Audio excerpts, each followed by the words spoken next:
Unsure of your dream? Study abroad destination? Clear your doubts. Videsh Consult. Call 9676502888.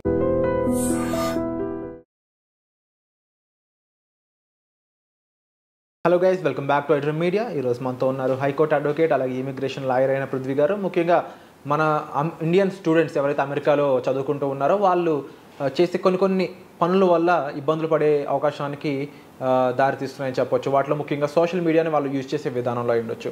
Revolutionary పోస్టులు చేయడం, అక్కడ కంట్రీలో ఏ government అయితే రూలింగ్ ఉందో ఆ గవర్నమెంట్ మీద అపోజిషన్గా మీరు చేసే పోస్టులు మీ కెరీర్కే ప్రమాదం తీసుకొచ్చే విధంగా మారుతున్నాయి. కాబట్టి వాటిని మీరు ఏ విధంగా హ్యాండిల్ చేయాలి, జాగ్రత్తలు ఎలా తీసుకోవాలనే విషయాలపై ఈరోజు ఎపిసోడ్.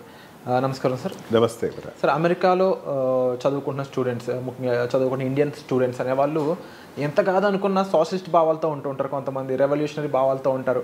వాళ్ళు ఏదైనా ఇల్లీగల్ ఇమిగ్రెంట్స్ అని లేకపోతే ఇమిగ్రెంట్స్ అని, అందులోనూ ముఖ్యంగా ట్రంప్ ఇప్పుడు తీసుకున్న డెసిషన్స్ అనేవి చాలా హార్ష్గా అనిపించడం వల్ల వాళ్ళు సోషల్ మీడియాలో కొన్ని పోస్టులు పెడుతూ ఉన్నారు. బట్ మన కంట్రీ కన్నా చాలా అడ్వాన్స్డ్ ఉంటుంది ఆ కంట్రీ సోషల్ మీడియాని మెయింటైన్ చేయడంలో. దానివల్ల ఏమవుతుందంటే యూనివర్సిటీ ఆఫ్ మిచిగన్లో ఒక సిచ్యువేషన్ జరిగింది. సో ఆ సిచ్యువేషన్ గురించి చెప్తూనే ఇలాంటి సిచ్యువేషన్ ఎందుకు వస్తున్నాయి, దాన్ని ఎలా హ్యాండిల్ చేయాలి కాస్త వివరిస్తారా? సెంట్రల్ మిచిగన్ యూనివర్సిటీలో జేసన్ మా అని చెప్పి ఒక చైనీస్ పర్సన్ని కంట్రీ డిపోర్ట్ చేయడానికి సన్నాహాలు తీసుకుంటాం. అతన్ని వెళ్ళిపోమంట చదువుతుంది. అతను ఇంకా 6 మంత్సే ఉంది. 2016లో అతను వచ్చినట్టున్నాడు. ఇంకా 6 మంత్సే అతను స్టే ఉంది. అయితే అయిపోద్ది, ఎడ్యుకేషన్ అయిపోద్ది. అతన్ని వెనక్కి వెళ్ళిపోవటం జరిగింది. అండ్ మొన్న ఈ మధ్యన కొలంబియా యూనివర్సిటీలో కూడా 3 పర్సన్స్ మీద ఒక దాంట్లో 2 ఇండియన్స్ ఉన్నారు. దాంట్లో ఒక అసిస్టెంట్ ప్రొఫెసర్స్ ఉన్నారు and Sharma, she of south India, ఆ అమ్మాయి కూడా ఉంది. ఆ అమ్మాయి కెనడా షిఫ్ట్ అయిపోయింది. ఇవన్నీ ఎందుకు వస్తున్నాయంటే ప్రీవియస్ టాలరెన్స్ అని ఉండేది.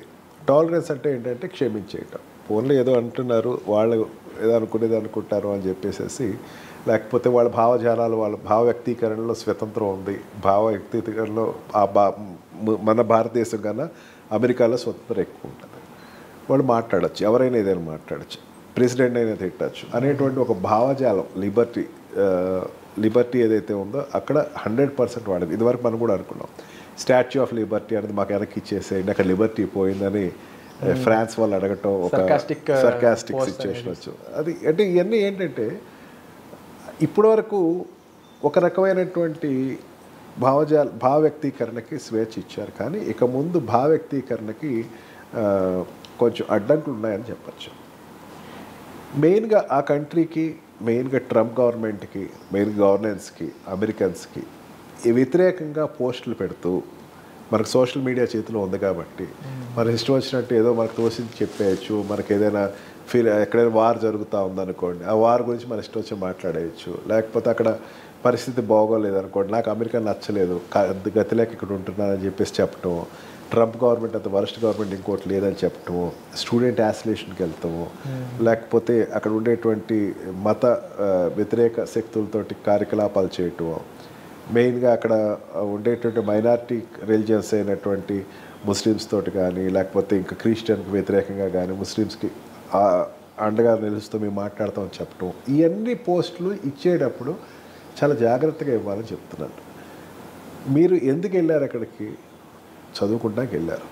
మీరు చదువుకుని మీ తల్లిదండ్రులకి మంచి పేరు తీసి, ఎవరైనా సరే అదే చెప్తారు, నేను చెప్పటంగా నువ్వు చదువుకుంటానికి వెళ్ళినవాడు చదువుకుని అక్కడ ఏదో ఉద్యోగం వస్తే చేసుకుని నిన్ను అక్కడ నిన్నిస్తే కనుక కంటిన్యూ అయ్యి హ్యాపీగా ఉంటాం, నేర్చుకోవాలి. నేను అక్కడికి వెళ్ళాను కదా, అక్కడ నేను రాడికల్ భావంతో, లేకపోతే నీ సోషలిస్టిక్ భావంతో, లేకపోతే ఇంకోటిలాగా నీకు ఇండియాలాగా, రష్యాలాగా, చైనాలాగా నేను ప్రకటిస్తానంటే అక్కడ చెల్లుబాటు కాని రోజులు వచ్చేస్తాయి. దయచేసి మన ఐడ్రీమ్ మీడియా ద్వారా నేను చెప్తున్నాను, దయచేసి పిల్లలు మీరు అక్కడికి వెళ్ళాము అంటే ఎడ్యుకేషన్ మీద మాత్రమే కాన్సన్ట్రేట్ చేయండి. అండ్ డ్రంక్ అండ్ డ్రైవ్లో దొరికిపోయిన తర్వాత టికెట్స్ ఎగ్గొట్టడం, రాంగ్ పార్కింగ్ చేయటం, ప్రతి దానిని స్కాన్ చేస్తున్న గవర్నమెంట్ వచ్చేసింది ఇప్పుడు. Even I gots calls from one of my clients, they are asking me, sir నాది డిపోర్ట్ ఇచ్చాడండి. దేనికి ఇచ్చాడు డిపోర్ట్ అంటే, ఎప్పుడో అండి నేను ఇన్సూరెన్స్ కట్టలేదండి అందుకే డిపోర్ట్ ఇచ్చాడండి, కార్ యాక్సిడెంట్ అయిందండి టికెట్ వచ్చిందండి కట్. ఇవి అన్నీ కూడా ప్రతిదాన్ని రిలేట్ చేస్తున్న గవర్నమెంట్ వచ్చింది ఇప్పుడు. సో అంటే ఏ కోణంలో కూడా ఎవరిని వదలాలని కాదు, నీ యొక్క బుద్ధిమంతుడిగా ఉండి మంచి గుడ్ స్టూడెంట్గా ఉంటే nobody will touch you. So enjoy చేయి, తప్పేం లేదు ఎంజాయ్ చేయటం. అందుకని ఎంజాయ్ చేయమన్నారు కానీ రేవ్ పార్టీలకు వెళ్ళద్దు దయచేసి. ఎంజాయ్ చేయి, తప్పేం లేదు. ఎంజాయ్ చేయమన్నారని ర్యాగింగ్కి వెళ్ళద్దు దయచేసి.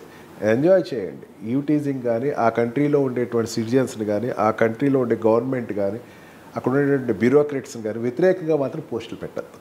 నువ్వు ఎట్లయినా ఎంజాయ్ చేయద్దు. ఎంజాయ్కి లిమిట్స్ అనేది చాలా తక్కువ ఉంటాయి, ఎంతైనా ఎంజాయ్ చేయొచ్చు. కాకపోతే ఎదుటివాడు ఇన్సెక్యూర్ చేసేంత ఎంజాయ్మెంట్ మాత్రం చేయొద్దు. అక్కడ హోమ్ల్యాండ్ సెక్యూరిటీ అనేది చాలా పవర్ఫుల్. ఈ వ్యక్తి వల్ల నాకు ఈ కంట్రీకి ఆపద ఉంది అంటే వదలదు వెంటనే. ఇప్పుడు వచ్చినటువంటి సిచ్యువేషన్ అదే. కొలంబియా యూనివర్సిటీ కానీ, మిచిగన్ యూనివర్సిటీ కానీ, సెంట్రల్ మిచిగన్ యూనివర్సిటీ కానీ, వాళ్ళు ఏంటంటే ప్రతిదాన్ని అబ్జర్వ్ చేస్తున్నారు. ఫర్ ఎవర్ నువ్వు మళ్ళీ యూఎస్ వెళ్ళలేవు. అందుకే దయచేసి స్టూడెంట్స్కి నేను చెప్తుంది ఏంటంటే, even employees also, not only for students, employees also మీరు రెన్యులేషన్ చేసుకునేటప్పుడు మళ్ళీ మీరు ఫర్దర్గా ఒక దాని నుంచి ఇంకో దానికి షిఫ్ట్ అవ్వాలనుకుంటే, ఇప్పుడు H1B వీసా నుంచి గ్రీన్ కార్డ్కి వెళ్ళాలన్నా, గ్రీన్ కార్డ్ నుంచి సిటిజన్షిప్కి వెళ్ళాలన్నా, ఈ పారామీటర్స్ అన్నీ ఖచ్చితంగా గవర్నమెంట్ చూస్తుంది. నువ్వు ఎట్లా ఉంది నీ ప్రవర్తన అని, నువ్వు వాట్సాప్ గ్రూప్లో కూడా నువ్వేం పెడుతున్నావు, అండ్ ఆల్సో సోషల్ మీడియాలో నువ్వు వాడుతుంది, నీ వాడుకో ఎట్లా ఉంది, రెస్పాన్స్ ఎట్లా. Even I heard news yesterday or today I think, likes కూడా పెట్టద్దు అంటున్నాడు. ఓకే, నువ్వు ఏదైనా ఒక చిన్న సెన్సిటివ్ ఇష్యూ మీద వచ్చింది అనుకోండి, ఫర్ ఎగ్జాంపుల్ అక్కడ ఈ వార్ గురించో లేకపోతే ట్రంప్ అండ్ రష్యాకి వ్యతిరేకంగా ఏదైనా, ట్రంప్ అండ్ చైనాకి వ్యతిరేకంగా ఏదైనా న్యూస్ వస్తే, టారిఫ్స్ పెంచారని ఏదైనా న్యూస్ వస్తే లైక్ కొట్టడానికి ట్రై చేస్తారు చాలు. Don't do that. Don't react. See, enjoy, చూడండి, తప్పే లేదు. కాకపోతే రియాక్ట్ అయిపోయి నీ భావాన్ని వ్యక్తం చేసి సపోర్ట్ ఇవ్వకండి. It is not an election, it is not an voting time, it is a cautious time. చాలా కాషియస్గా ఉండి నువ్వు ఎంత ఉండగలిగితే అంత. ఎందుకంటే చాలా కంట్రీస్ ఉన్నాయి విరాట్, చాలా కంట్రీస్ వాళ్ళు ఈ రకంగా చేస్తున్నారు.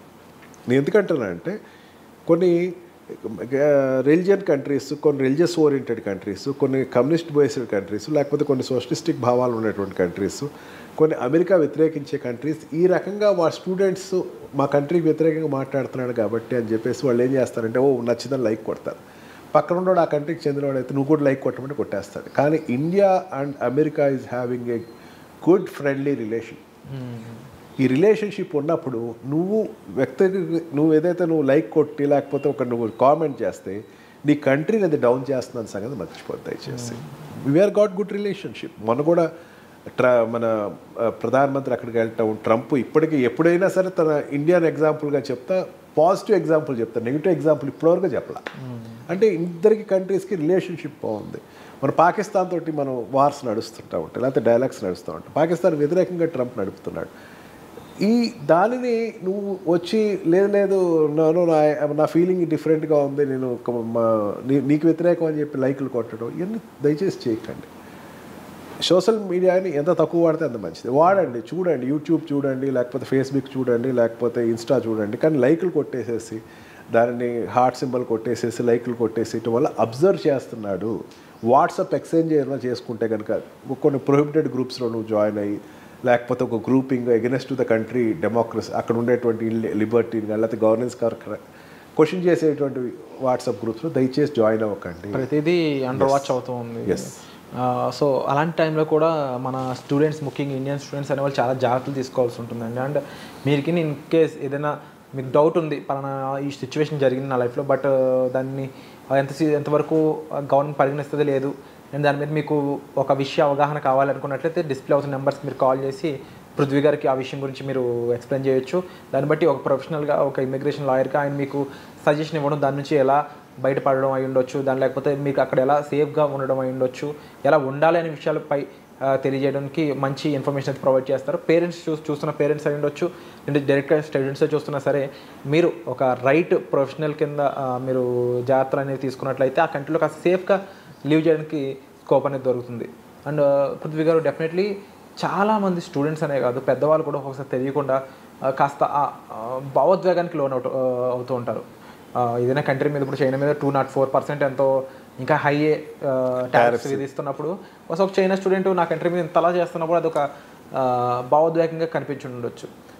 అదే పరిస్థితి ఇంకొక ఇండియన్ స్టూడెంట్కి రాదు అని చెప్పట్లేదు, కానీ సిచ్యువేషన్స్ అనేవి ఒక్కోసారి ఎమోషన్ కారణంగా దాటితే అది కెరీర్ మీద ఫోకస్ మారుతుంది. కాబట్టి గవర్నమెంట్కి మనం జాగ్రత్తగా ఉండాల్సిన సిచ్యువేషన్ ఇదని మీరు చెప్పడంలో ఎటువంటి డౌట్ లేదు. అయితే చాలామంది స్టూడెంట్స్ అనేవాళ్ళు వాళ్ళ పేరెంట్స్ అనేవాళ్ళు భయపడుతూ ఉంటారు, ఇలాంటి సిచ్యువేషన్స్ ఉన్నాయి. ఆల్రెడీ మీరు ఇందాక చెప్పారు ఆయన 6 months ఉంది, ఇంకా కొంతమందికి 1 year ఉండొచ్చు, కొంతమందికి 2 years ఉండొచ్చు, కొంతమంది ఇప్పుడే వెళ్ళి ఉండొచ్చు అన్ఫార్చునేట్లీ. సో వాళ్ళందరూ కూడా జాగ్రత్తగా ఉండడానికి మీ సైడ్ నుంచి అలాంటి విషయాలు ప్రొవైడ్ చేస్తాను. నేను ఏమంటున్నానంటే when you justify that self, నేను పోస్ట్ పెట్టాను, అది తప్పు లేదు. నేను ఒక కేసు ఫైల్ అయింది, నాది కంప్లీట్ అయిపోయింది, ఇది ఏదైనా ఉంటే కనుక immediately approach to the local advocates. వెళ్ళండి, మీకు ఏదైనా నోటీస్ వచ్చినా లేకపోతే నాకు సమాధానం ఇవ్వండి ఖచ్చితంగా. అందుకే ఇండియాలో జనరల్గా ఏం చేస్తారంటే ఎక్కడి నుంచి నోటీస్ వస్తే వదిలేస్తారు, గవర్నమెంట్ నుంచి వచ్చినా ఎక్కడి నుంచి అక్కడ 4 రోజుల తర్వాత ఇదే పోతలే అని. కానీ అట్లా కాదు, జస్టిఫై అవర్ సెల్ఫ్. నీ తప్పు చేయలేదని భావన ఉంటే కనుక మీరు ఇమీడియట్గా అక్కడికి వెళ్ళి మీరు అప్లై చేసుకోండి. మీరు అప్లై చేసుకొని మీ అడ్వకేట్ కన్సల్ట్ చేసిన తర్వాత అడ్వకేట్ రిప్లై ఇస్తాడు దానికి, ఎస్ ఇది మా వాడు తప్పు చేయలేదని చెప్పి. అవసరం కోర్టులో ఫైట్ చేస్తాడు. Courts are very liberal. గవర్నమెంట్కి అనుకూలంగానే కోర్టులు ఉంటాయి అనుకున్న పరిస్థితి కాదు అది. గవర్నమెంట్ వ్యతిరేకంగా బర్త్ సిటిజన్షిప్ కోసం ఇప్పటికీ కోర్టులు ఫైట్ చేస్తున్నాయి అక్కడ. అందుకని వీ హ్యావ్ టు, మనకి ఏదైనా డౌట్ ఉంది, మనకి ఏదైనా కొంచెం మనం చేసింది ఎక్కడైనా డౌట్ ఉంది, మనం ఏదైనా తప్పు చేస్తున్నాం భావన ఉంది, నేనేమంటున్నానంటే దానికి ఒక రకమైనటువంటి ఆందోళన చెందద్దు దయచేసి. మనం ఇక్కడ చూసినంత డేంజర్ అయితే అక్కడ లేదు విరాట్. నేను అదే చూస్తున్నా, ఫస్ట్ నుంచి చూస్తున్నాను. ఒక న్యూస్ వచ్చిన తర్వాత ఇమీడియట్గా నేను అక్కడ నాకు ఉండేటువంటి కాంటాక్ట్స్ని contact, nothing is there in that way, everything is cool అంటారు అక్కడ. ఎటువంటి ఇష్యూ లేకుండా వెళ్ళిపోయే సిచ్యువేషన్స్ కూడా చాలా మంది ఉంటారు. 90% అట్లాగే ఉంటారు. ఒక 10% ఎక్కడైనా సరే ప్రాబ్లంలో ఉంటారు. ఆ ప్రాబ్లం ఉన్న వాళ్ళు కూడా సొల్యూషన్స్ ఆర్ దేర్. ఓకే, ఒకటి బాగా గుర్తుపెట్టుకోవాలి విరాట్, మన వీసా అన్నది వెళ్ళిపోమని చెప్పేసేసి చెప్తారు. అంటే యువర్ వీసా ఈజ్ క్యాన్సిల్ అంటాడు. Cancel is not to go away. అది బాగా గుర్తుపెట్టుకోవాలి. క్యాన్సిల్ చేశారు వెళ్ళిపోండి అని కాదు. క్యాన్సిల్ అయిన తర్వాత దాన్ని రివోక్ చేసుకునే రైట్ మనకు ఉంది. అది ఎందుకు క్యాన్సిల్ అయిందని వెళ్ళి ఫైట్ చేసుకోవచ్చు, అక్కడ నీ ఆపర్చునిటీ ఇస్తాడు. క్యాన్సిల్ అయిపోయిందని మాత్రం అక్కడ కూర్చోకూడదు. You have to do something. Mere cancellation is not a cancellation. అందుకే వీసా క్యాన్సిలేషన్ ఏంటంటే నువ్వు అక్కడ వెళ్ళిపోండి అని కాదు, నీకు వీసా క్యాన్సిల్ అయింది వెళ్ళిపోండి అని కాదు. నువ్వు అక్కడికి ఆస్క్ యువర్ రిసోర్సెస్, ఎట్లాగా నేను ఇప్పుడు ఏం చేయాలి నెక్స్ట్, అది you can definitely ask. Definitely our Telugu associations are there and our Andhra association, they will definitely help us. And definitely professionals like you are watching over Indian students కాబట్టి తప్పకుండా కొంచెం సేఫ్గానే situation రండి, నాకు phone చేయండి, నేను చెప్తాను, క్లియర్గా explain చేస్తాను. Nothing is there to worry at all. దాని గురించి గుడ్ హ్యాట్స్ ఎర్లీగానే మనం ముందుకేస్తే we can save the Virat. And thank you for your support and such great information. Thank you.